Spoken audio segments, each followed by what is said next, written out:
Boa noite para vocês. E hoje estou aqui para a honra e glória de Deus para mais um vídeo. E hoje o assunto é: seria a Bíblia um livro de mitos? Será que podemos acreditar na veracidade desse livro sagrado? Eu vou começar com um texto aqui e depois eu vou dar a vocês algumas evidências que podemos sim acreditar que esse livro é um livro histórico verdadeiro e que, se a gente se apossar dele de forma verdadeira, a gente colheremos grandes frutos para a nossa vida emocional, espiritual e física. Isaías 40, verso 8 diz assim: seca-se a erva, cai as flores, mas a palavra de nosso Deus permanece para sempre. Ou seja, mesmo que a gente negue, ou até um ateu, mesmo que ele negue a existência de Deus, ele não pode lutar contra as evidências. O Salmos 19, verso 1,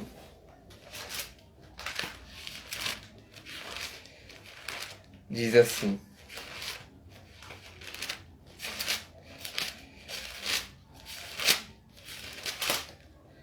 os céus anunciam a glória de Deus, o firmamento proclama as obras das suas mãos. Alguém poderia chutar quantas estrelas tem só na nossa galáxia? Talvez 200 mil, talvez 300 mil.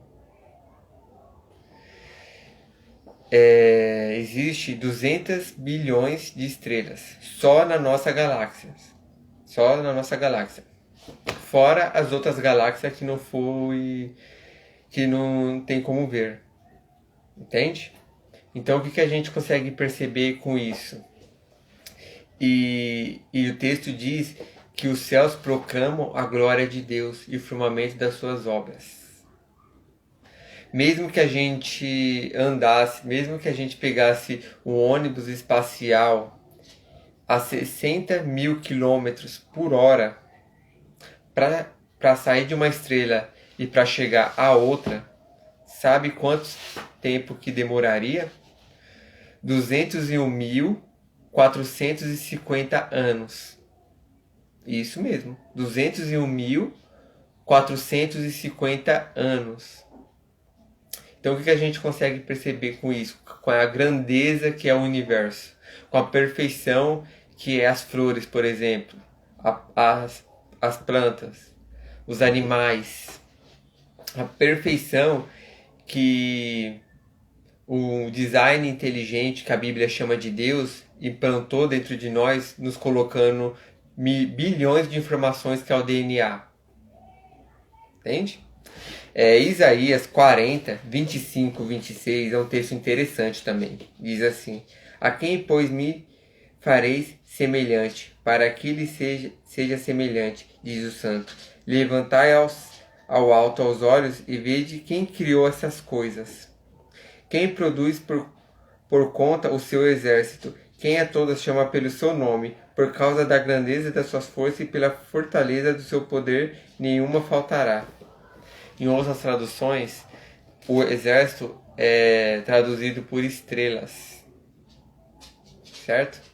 Então, a gente consegue mencionar o tamanho de Deus na nossa vida.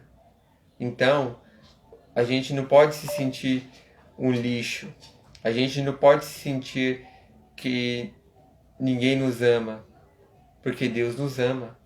Deus nos quer bem. E que Ele é tão grande, tão poderoso por ter criado todas essas coisas. Ele te ama também. Ele é grande para te amar. Ele é grande para te acolher nos momentos mais difíceis da sua vida. Nos momentos aonde que você olha para um lado, olha pelo outro, e talvez as suas condições financeiras não estejam boas. Cristo está com você. Lembra do José? Foi vendido pelos irmãos. Estava numa terra estranha, o Egito, Deus queria que ele estivesse lá? Não. Mas Deus tirou uma bênção em meio à situação ruim dele, em meio à maldição ali dele.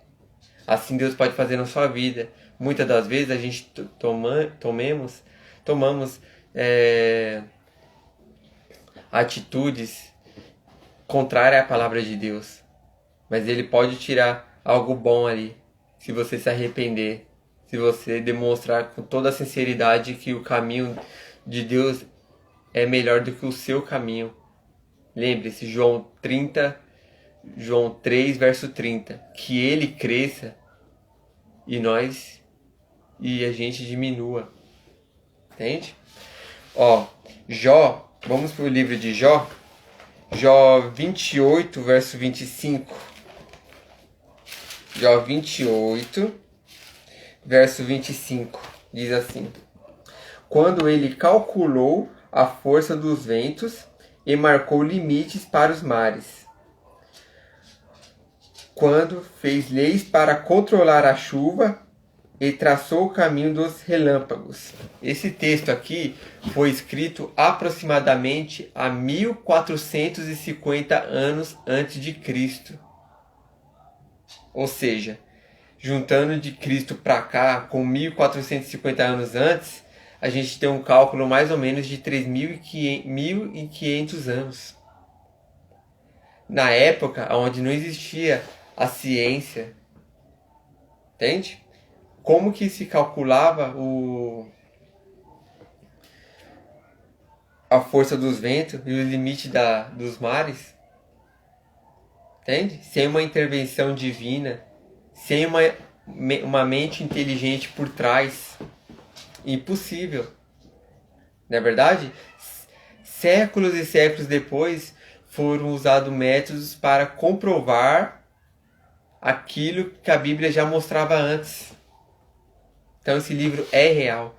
Daniel, capítulo 2, demonstra o surgimento dos 4 impérios: Medo-Pérsia, Babilônia, Medo-Pérsia, Grécia e Roma. Entende? E depois os países da Europa.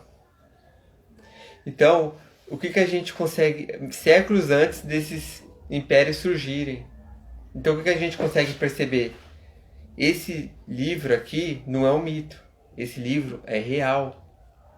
Escrito por mais de 40 autores, pescadores, médicos, ladrões, entende? Cada um com sua característica, cada um com sua visão de mundo. Aí muitos podem alegar, mas a Bíblia tem contradições, tem contradições. O Evangelho diz que Jesus saiu da cidade, outro Evangelho diz que Jesus estava entrando, mas o importante é que ele entrou na cidade para curar. E por que essas pequenas contradições? Isso para mim demonstra que a Bíblia é comprovado que a Bíblia é digna de crédito. Entende? Por quê? Porque se fosse algo arranjado, se fosse algo maquiado, se fosse algo para demonstrar um enfeite e tudo mais, os autores não tinham deixado isso na Bíblia, tinha corrigido. E não é algo que a gente percebe. Entendeu? Diferente dos mitos, os mitos demonstram uma linguagem exagerada, uma história aonde, por exemplo, de Hércules, aonde ele vai para o inferno, Perseu, né? Vai para o inferno, derrota todos os demônios e tem uma dificuldade danada para sair. Se a história de Cristo fosse algo, um mito, igual muitos alegam e tudo mais, por ser um mito, tinha que estar mostrando Jesus derrubando os soldados, carregando a cruz sozinha, e não da forma que morreu. Então isso demonstra que os autores bíblicos foram verdadeiros o suficiente para colocar aquilo que eles estavam presenciando. Certo? Então essa é a minha mensagem para você, para todos vocês. Acreditem nesse livro. Esse livro é histórico, é real. De Gênesis a Apocalipse. Tem mensagens preciosas para o nosso tempo e para os tempos dos apóstolos, tá? Fique com Deus, que Deus abençoe a vida de vocês, que vocês tenham uma bela, ótima noite, um belo sábado para a honra e glória de Deus. Um abraço, tchau.